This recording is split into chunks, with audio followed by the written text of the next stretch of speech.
Hello, everybody, and welcome back to a Wednesday edition of The Bright Side. I'm your host, Howie Craw.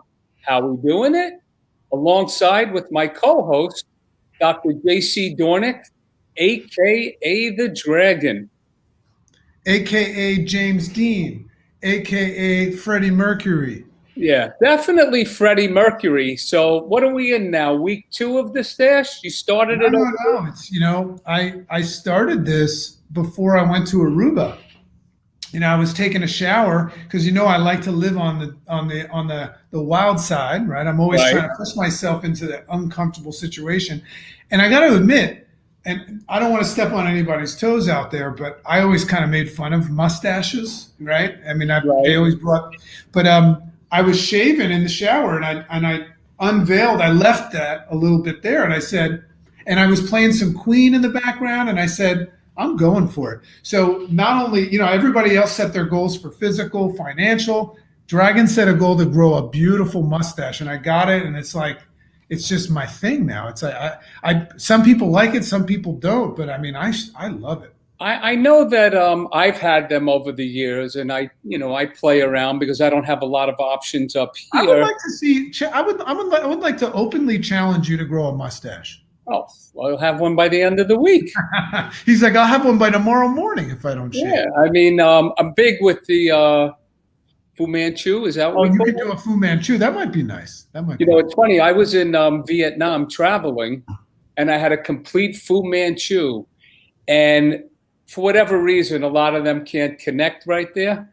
I was being dragged around showing people because they Right. hadn't really seen much of that where it connects. I But don't connect. Yeah, I don't you don't connect. connect.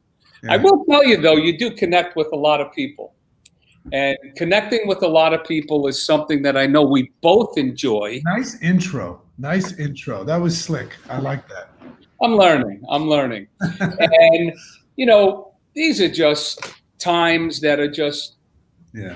they're strange. And I know that a lot of people are once again, there's a lot of anxiety around this week, next week, what's been going on. And a word that we touched upon before, which we'll talk about in a minute, but something that's pretty cool too is that when we were in the green room getting ready to come on, Amber and myself noticed that there was a lot of, I was Reverb. muffled. And Right. either you or Amber said, do you have any windows open? And I was like, oh my God, I've been working all day and keeping so many different windows open. So I went and shut all the windows. And all of a sudden, I'm clear.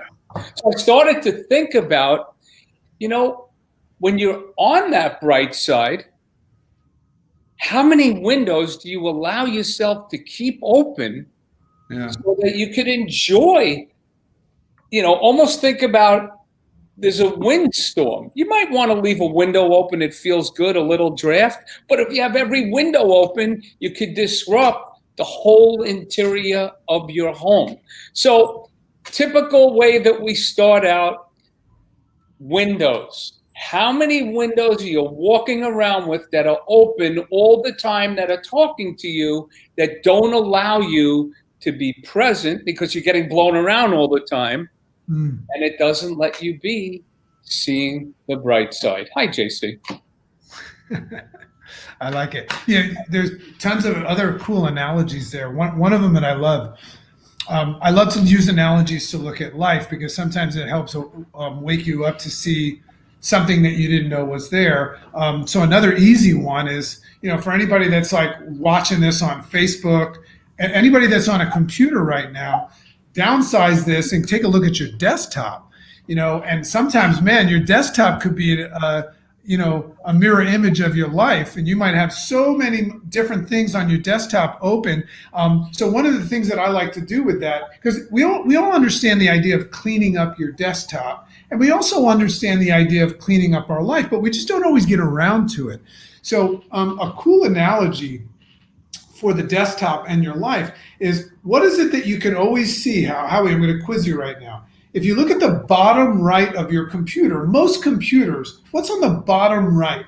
Like What you have all the different Zoom. I have the Zoom there. I right, but have what's on the far right? What's the thing that's always on the far right? not the time. The time is up top. No, bottom right, far right, the trash bin. Oh, the trash can, right? So think about it. When you clean up your desktop, you drag and drop, or you whatever, Right, you right. delete things, and it goes in the trash bin. And for one thing, it's nice to have a trash bin in your life, right? But you know that sound when you got the trash bin as it packed up. I always thought it was so interesting how you could put like 6,000 files in the trash bin, and it only looks like there's like one piece of paper in it.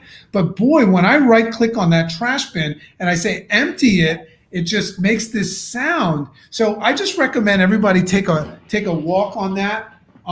Take a walk around that and experience that. What it's like to clear your cache, clear your history, which is about forgetting the past, and clear your trash bin. And then the one other thing that we used to explain back in the days when I used to hustle as a chiropractor, and that was a hustle, 90 hours a week. I used to use this analogy because people would come in with problems in life. Because my job in the chiropractic realm was I would do my thing, boom, boom, boom, boom, boom, and they would walk out seeing the bright side. They would be in a better position for it. But I used to use this analogy of why they came back 3 days later with this same problem.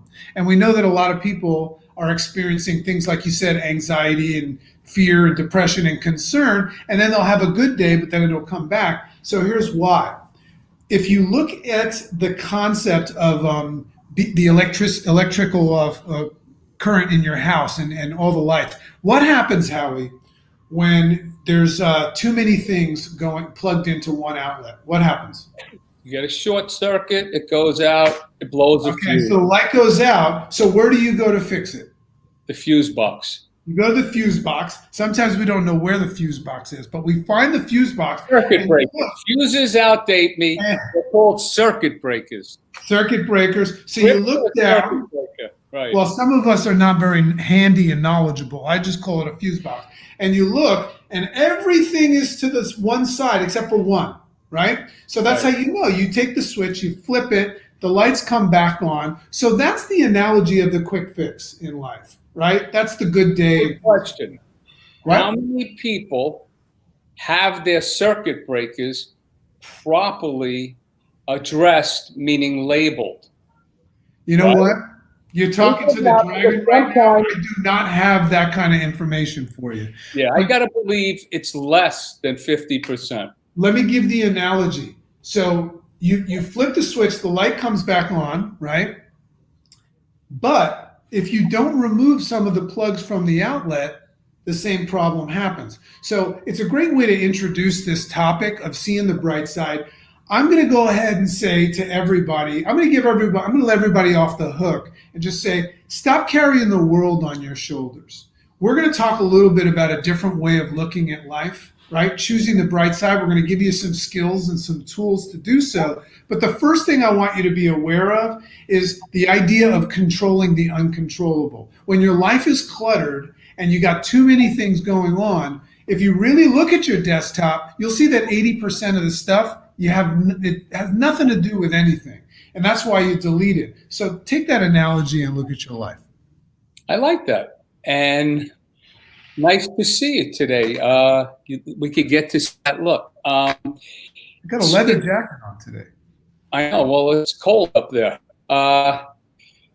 It is true, though, that if you were to think about all that's on the desktop, just like the windows that were open, the desktop, I think so less would be more. Having less things to worry about, try and hold on to. Because what are we doing when we look at our desktop with all these files? We're afraid to get rid of them. So we just save them. And I was thinking about that exercise with a telephone.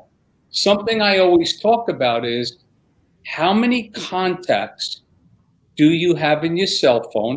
And it's very easy to do it. You just go to contacts, you scroll to the letter Z, and underneath it, it tells you. So I'm going to do it for you right now, Howie. Contacts. Go to Z. 2,628. Okay. Out of those 2,000, 25. I know 25 of those people. Right. So imagine the same thing. If you went through there and if you were looking to rekindle friendships, share what you do for a living, network, you could say, hey, cleaning my phone. It's been a long time. Is this still your number? And how are you? You could do 10 of those a day and you'd be busy for the next couple of months. And if you deleted them, what would that feel like? Right. So it goes in so many places.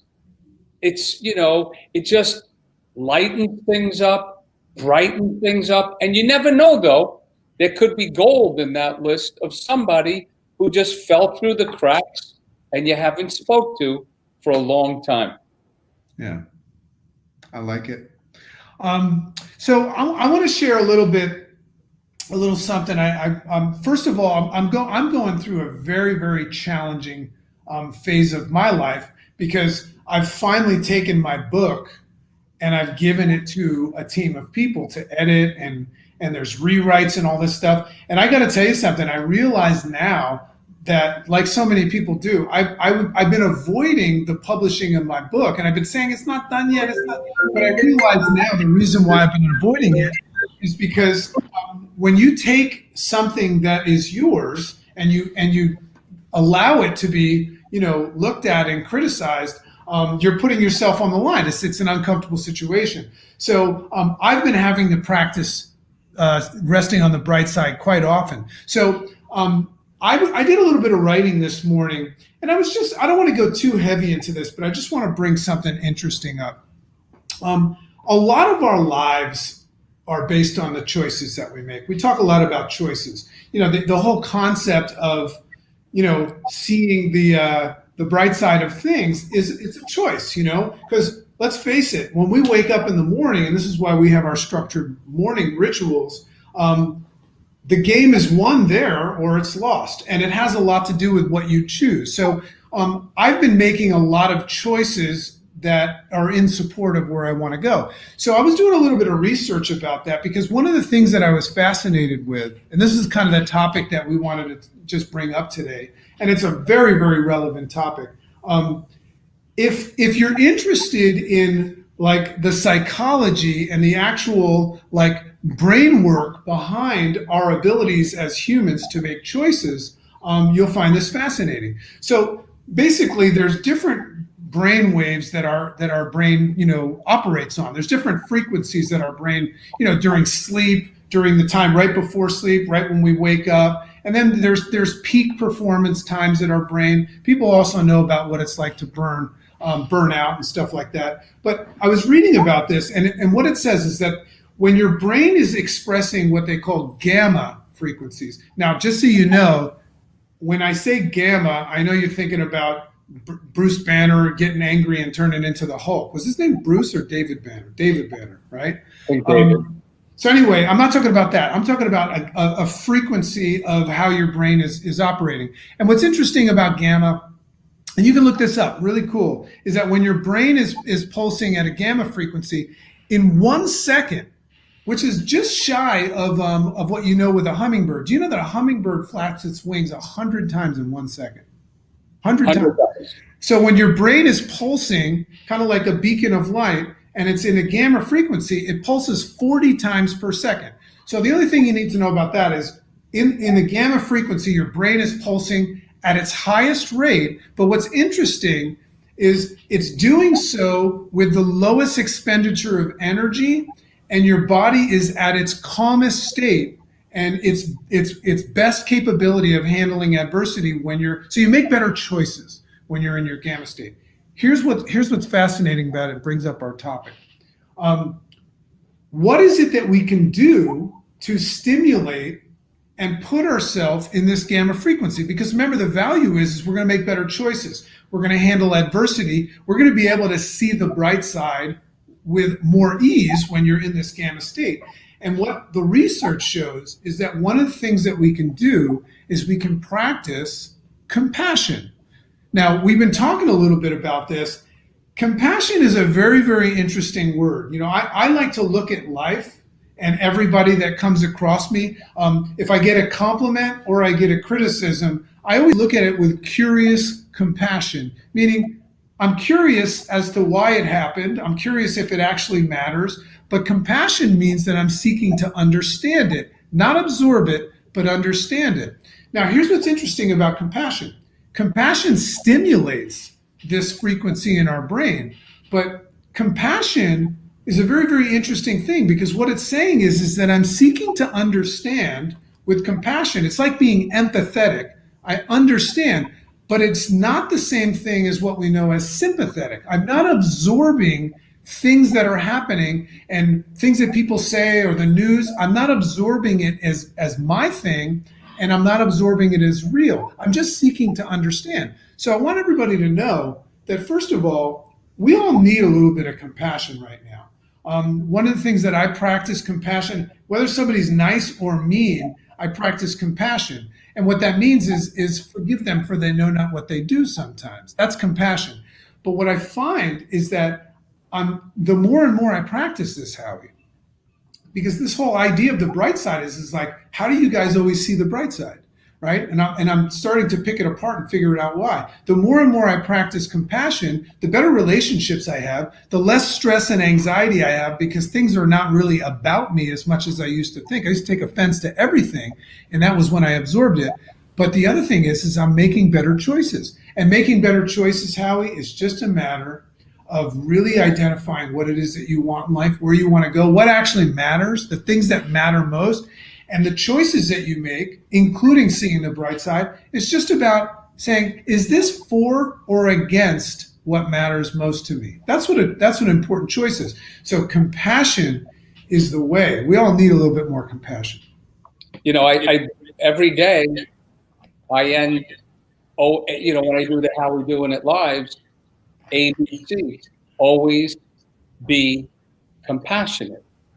And I think that goes with gratitude, compassion, and, feeling, because you can't judge a book by a cover. Well, you can, but it's not a good idea. Right. Only your book I'll judge by its cover, right? Great cover. But it's really, you never know what somebody's going through. Right. And so many times I see people so stressed out over little things. The airport used to be the greatest example. Just watching people at the ticket counter ripping into the agents like it was their fault what happened to the plane. Yeah. And that level of stress. So I would be the guy next that, listen, I'm aggravated and I want to get to where I'm going, but showing some compassion, kindness to that person that's on the receiving end of a lashing for something that they haven't done. And it goes on so much in this society.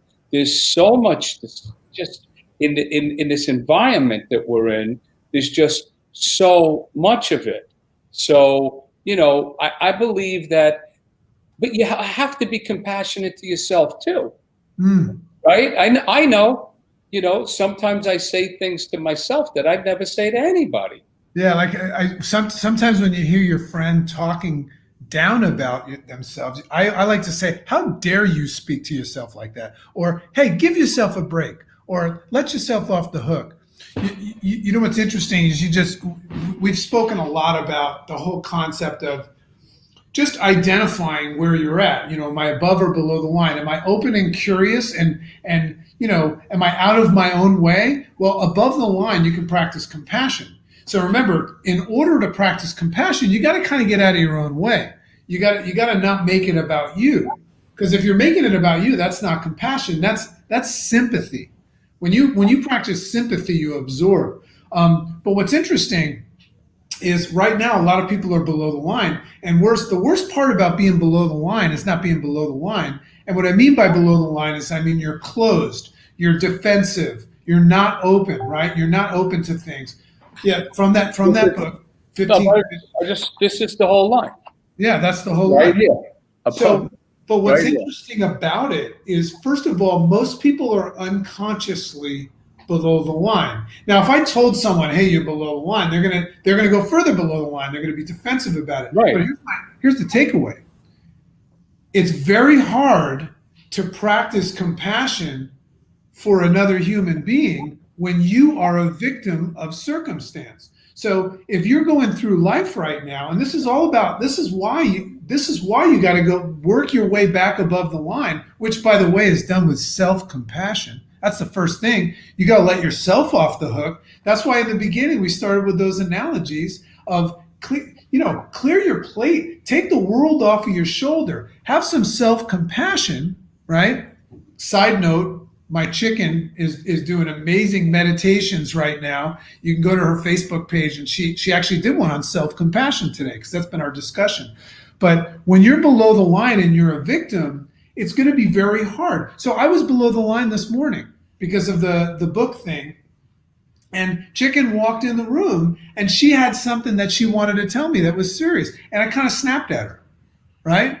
And the reason I was unconscious to it, and I apologized, and I recovered, came back above the line, and then I was able to practice compassion. So from below the line, are you able to make good choices in life? Physical, mental, financial choices in life? No. So everybody that is glued, and I know that it's a preference, but everybody that's glued to the program, just like in the Matrix, when they take that thing and they stick it in the back of Neo's head and he ends up in a new world, TV is very much like that. And if you're getting pumped with stuff that is outside in right now, very easy to find yourself in a matrix of being below the line, very hard to practice compassion, and of course you're going to make bad choices. Yeah, I use the above and below the line, and nothing could be more the truth is that if you are living below the line, you're going to eat worse, you're going to exercise less, and you're just not going to feel compassion for others because you're not feeling it for yourself. You can't. And when you're above the line, it's you climb any mountain, you could help anybody and feel positive, and you're open to learning, and you're realizing you can only control what you could control, and you can't let all the noise that's outside control you. Yeah. And, we've had some incredible meetings the last few days. Dr. A's been on, and Dan was on, both Dans, Bell and Chard. And, it's just the way that, we're out there helping the world is really cool. I mean, to be voted the number 2 fastest growing company in the world by Fortune. Now, I'm a Wall Street guy. That's not like saying Teen Magazine said we're a cool company. Fortune Magazine. Over Netflix, Amazon. Yeah, and I'm not going to say we're bigger and better than Netflix, but we're metrics, we're growing faster, and we were the only company in the health and wellness industry. You got Peloton in that mode. You got so many companies with food and changing the way we eat and plant-based, and we, Optavia, were voted number 2. And I know that you've been there 14 years. I could only imagine how many times you got driven below the line, and it must feel nice to be part of something like that at the level that you are, and a seat at the table. And it's so congratulations on that. I know you had something to do with it. Yeah, it is a great honor, but what it really brings up, what the coolest thing about it is not the accolades. The coolest thing about it is that it's nice to see, because that whole world of I remember when I would be in a doctor's office and I would see the doctor on the cover of Best in New York Doctors or something. I'm like, I wonder how much he paid for that, right? But this is Fortune Magazine. It's a little bit different. But it's always nice when you see those kind of accolades moving in the direction of legitimate measurable results, so one of the places that I love to be in is I'm not a big fan of talk as much as walk. Like I made a lot of mistakes in my life, but one of my big pivots is the moment that I stopped trying to be right and I chose to be kind. That was a move towards compassion. When you stop trying to be right and you move towards being kind and listening and just understanding. But another thing that happened to me there is I started saying to myself, and this is a nice way to get out of your own way, stop yourself every now and then. First of all, if you have ideas about how the world is going down the tube, stop and just ask yourself, like, based on what do you have that? Just whether it is or not, just take a pause and just walk around it and ask yourself some questions. But if you really think about it, most of what it is that we think is not always what is happening. So I've just loved that idea. When I made a decision to stop being right versus kind, I started to say, what works? I started to look at results in life, personal growth. Everybody's selling something. I've been sold. I bought into many, many things, and I'm grateful because I learned a lot of things. But I'm in this place now where I'm all about results. So when I hear about things, I look to the results. I look to, like, when somebody's talking about a health program, show me the results, show me the data and things like this. I don't want to just like wing it and things like that. So I was just so happy to see that the world, a massive organization like that voted a company that is, frowned upon by other companies that are not getting as much results, but that are mainstream, but they went with the results. And I love that. I love the fact that, our world is in great, great need right now. I mean, sedentary lifestyle, emotional mismanagement, higher than ever. And just by telling people that, they probably get angry, right? That's going on right now. People are stuck in their homes.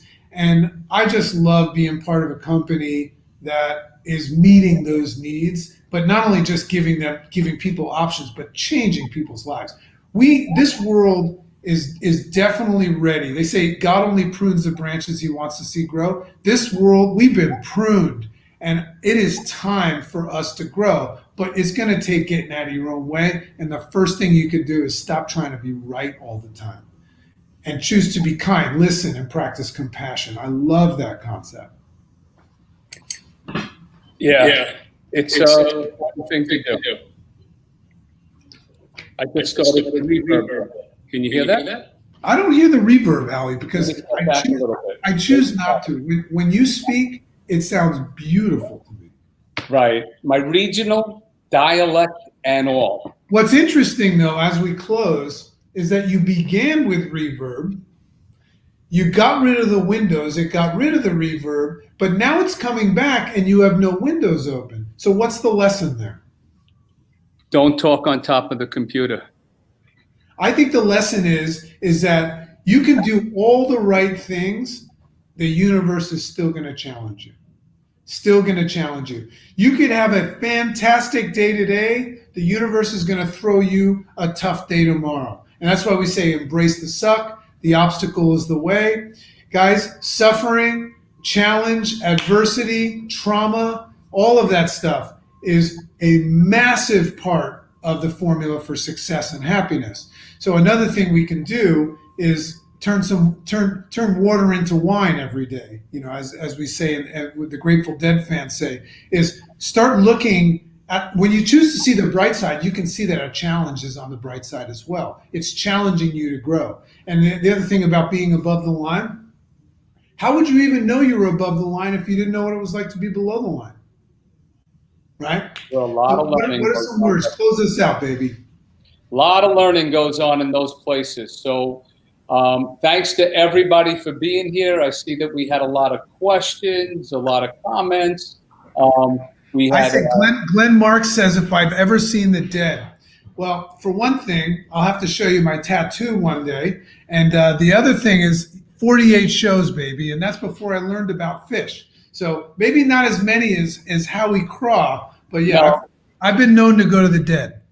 Yeah, Whitey's got an incredible collection. He's been to a ton of shows. We got Stephanie here, and Amber, thanks for all you do behind the scenes. That's right. And Jamie, and we got Stephanie Hillenberg, the healthiest woman alive, is here. healthiest woman alive. How about Jamie? Jamie's transformation is unbelievable. And then Shelly. Have you seen pictures of Shelly lately? Just amazing, incredible. She's reversing. She's going back to her youth.